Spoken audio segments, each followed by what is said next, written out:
Welcome, students. Today we move to past perfect continuous tense affirmative sentences स्वीकारात्मक वाक्य। बीते हुए समय में एक निश्चित समय से या एक निर्धारित समय से एक अवधि से कोई कार्य चलते आ रहा है और अभी भी चल रहा था। बीते हुए समय में कोई कार्य जब चल रहा होता है, एक समय दिया हुआ रहता है, तो ऐसे सेंटेंसेस को हम परफेक्ट कॉन्टिन्यूअस टेंस कहते हैं। कॉन्टिन्यूअस टेंस में क्या होता है, कोई कार्य चल रहा होता है लेकिन ये पता नहीं होता है कि वह कार्य कब शुरू हुआ कब समाप्त हुआ, अभी भी चल रहा है या नहीं चल रहा है, उसकी जानकारी नहीं होती है, वो कॉन्टिन्यूअस टेंस है। परफेक्ट कॉन्टिन्यूअस टेंस में वाक्य जारी रहता है, कार्य जारी रहता है, लेकिन एक निश्चित समय एक अवधि से काम का चलना पाया जाता है। हम सब्जेक्ट छांटते हैं इसमें जो काम करने वाला है, फिर पास्ट टेंस होने की वजह से प्रेजेंट में हैज हैव आया था, याद है, अब हैड हो जाता है, उसके बाद बीन, फिर वर्ब की आईएनजी फॉर्म, फिर उसके बाद ऑब्जेक्ट या कॉम्प्लीमेंट, उसके बाद सिंस या फॉर के साथ जो समय दिया हुआ है वो लिखा जाता है। फिर से देखिए, सब्जेक्ट हैड, बीन, वर्ब की आईएनजी फॉर्म, कॉम्प्लीमेंट और उसके बाद सिंस या फॉर। सेंटेंस से समझते हैं। शीला सुबह से अपनी गुड़िया से खेल रही थी। इसका अर्थ है कि बीते हुए समय की बात है। शीला ने सुबह से खेलना शुरू किया था और जब वो वाक्य बोला जा रहा था वो तब तक खेलते आ रही थी, इसलिए ये कॉन्टिन्यूअस से डिफरेंट है। तो शीला सब्जेक्ट है, इसकी अंग्रेजी बनाएंगे। फिर क्या लाएंगे, हैड, तो शीला हैड हो जाएगा। फिर बीन, शीला हैड बीन। खेल रही थी, प्लेइंग, प्ले में आएंगे जोड़िए प्लेइंग। बाकी कॉम्प्लीमेंट या उसका जो एडजेक्टिवल या एडवर्बियल फ्रेज है, अपनी गुड़िया से, विद हर डॉल। सुबह से, सुबह एक निश्चित समय है तो सिंस आता है इसके लिए, सिंस मॉर्निंग। तो क्या सेंटेंस बना, शीला हैड बीन प्लेइंग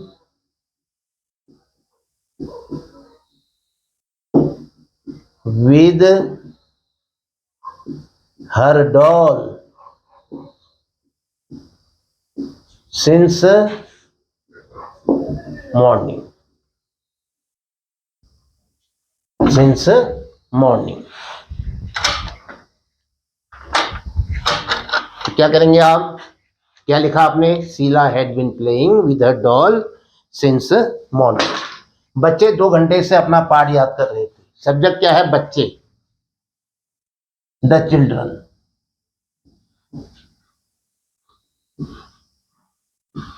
ये सब्जेक्ट हो गया। अब है हैड बीन, मैंने हैड प्लस बीन लिखा है, आप इसको इकट्ठे बोलिए, हैड बीन।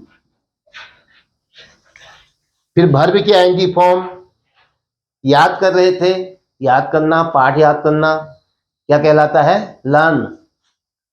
पाठ याद करना क्या कहलाता है, लर्न। तो क्या होगा, Sheela the children had been learn में आएंगे जोड़ो, लर्निंग। अपना पाठ, बच्चे हैं तो अपनी की अंग्रेजी क्या होगी, बच्चों के लिए, जो ज्यादा बच्चों के लिए, उनके लिए दे आता है प्रोनाउन, तो दे का देयर बनेगा, their lessons. The children had been learning their lesson. The children had been learning their lesson. तो क्या आता है, वर्ब हैड बीन लर्निंग। मैं सुबह से अंग्रेजी पढ़ रहा था। मैं सब्जेक्ट आई, पढ़ रहा था, हैड बीन तो आना ही है। I had been reading, I had been learning, I had been studying. तो सबसे अच्छा शब्द है I had been reading. English, subject क्या आया? इंग्लिश, इसका ऑब्जेक्ट। सुबह से, since morning. I had been reading, I had been reading English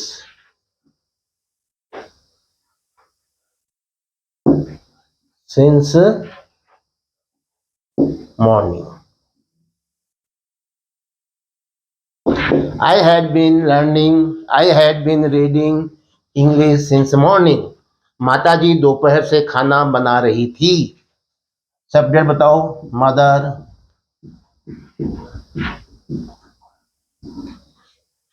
mother बना रही थी, समय दिया है इसलिए वॉच कुकिंग नहीं होगा, वो कॉन्टिन्यूअस में होता है। यहां क्या होगा? Had been cooking, had been plus verb की I N G form. Mother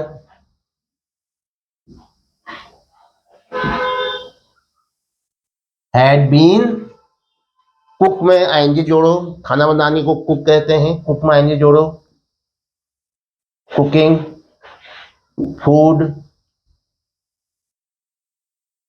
had been cooking food, ये ऑब्जेक्ट हो गया। दोपहर से, दोपहर भी निश्चित समय है। Since noon, mother had been cooking food since noon, had been cooking आया। मेरे दादाजी 2 दिन से मुझे अंग्रेजी पढ़ा रहे थे, जिसका मतलब है 2 दिन से मुझे अंग्रेजी पढ़ाते आ रहे थे, इसलिए कॉन्टिन्यूअस से डिफर करता है। तो मेरे दादाजी मुझे अंग्रेजी पढ़ाते आ रहे थे, ऐसा अंग्रेजी बनाओ। सब्जेक्ट क्या है? My grand father. फिर क्या आएगा? सबके साथ हैड ही आता है, तो हैड बीन। पढ़ाने को टीच कहते हैं, तो टीच में आएंगे जरूर, teaching, had been teaching. My grandfather had been teaching me, मुझे, मी ऑब्जेक्ट आ जाएगा। इंग्लिश, अंग्रेजी, अगर आप इंग्लिश को पहले लिखते हो, my grandfather teaching me English, me को नहीं लिखते हो आप, माई ग्रैंडफादर टीचिंग इंग्लिश, तो फिर आपको टू लिखना पड़ेगा, टू मी, या फॉर लिखना पड़ेगा। फॉर तो आएगा नहीं, यहाँ पर टू आएगा। तो इसलिए अच्छा यही है कि grandfather had been teaching, verb के बाद आप किसको ले लो?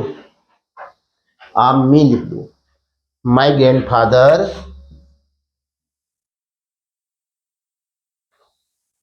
हैड बीन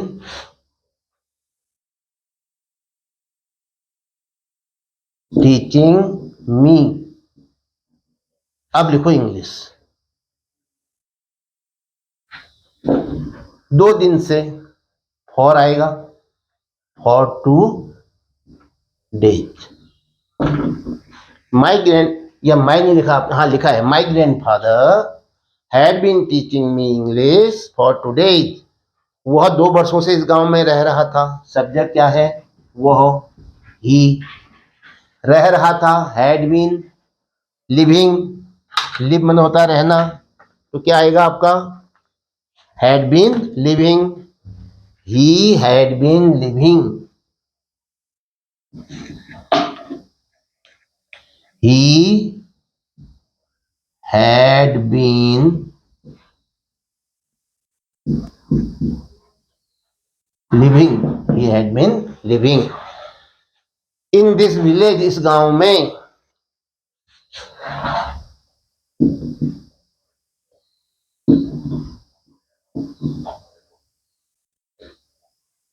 इस गांव में, इन दिस विलेज।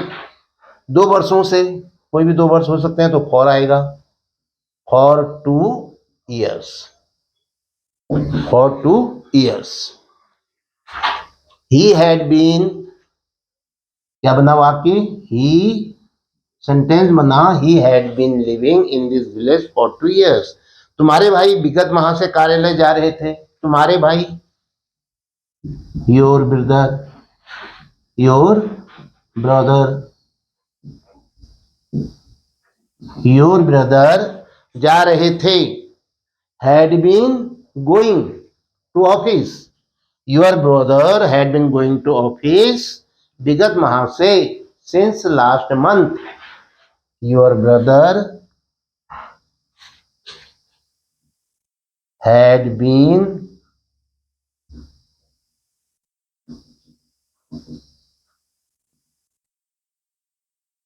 going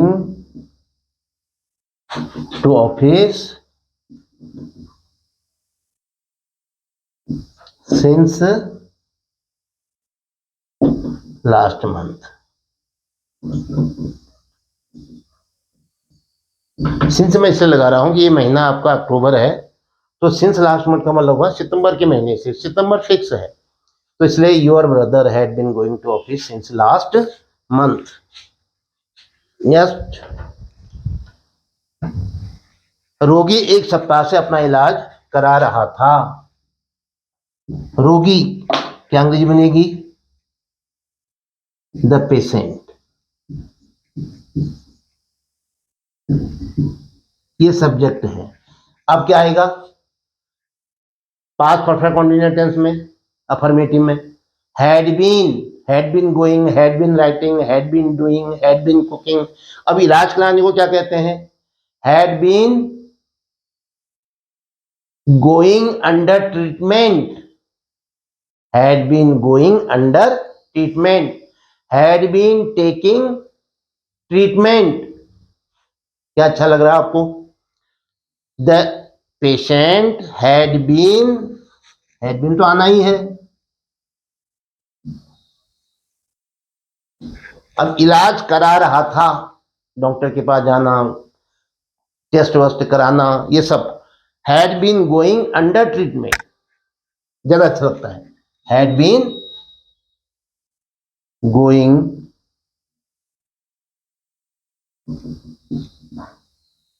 आईएनजी वाले वर्ब अंडर ट्रीटमेंट।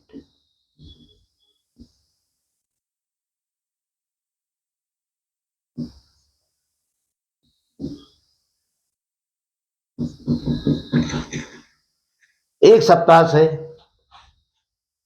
अब द पेशेंट है तो अपना की अंग्रेजी स्वतः ही आ जाएगी। The patient had been going under treatment, खुद ही जा रहा है, वो खुद ही अपना इलाज करा रहा है। ठीक है, हैड बीन टेकिंग ट्रीटमेंट से अच्छा लग रहा है कि the patient had been going under treatment.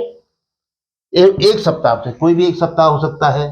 क्या कहोगे? फॉर 1 वीक या फॉर अ वीक। क्या बना? रोगी एक सप्ताह से अपना इलाज करा रहा था। The patient had been going under treatment for a week. तो आज past perfect continuous tense affirmative sentences के ये सेंटेंस आपको कैसे लगे? मुख्य क्या था इसमें? सब्जेक्ट हैड बीन, और उसके बाद वर्ब के आईएनजी फॉर्म, फिर ऑब्जेक्ट, फिर सिंस या फॉर। इसके साथ ये वीडियो समाप्त होता है। जय हिंद।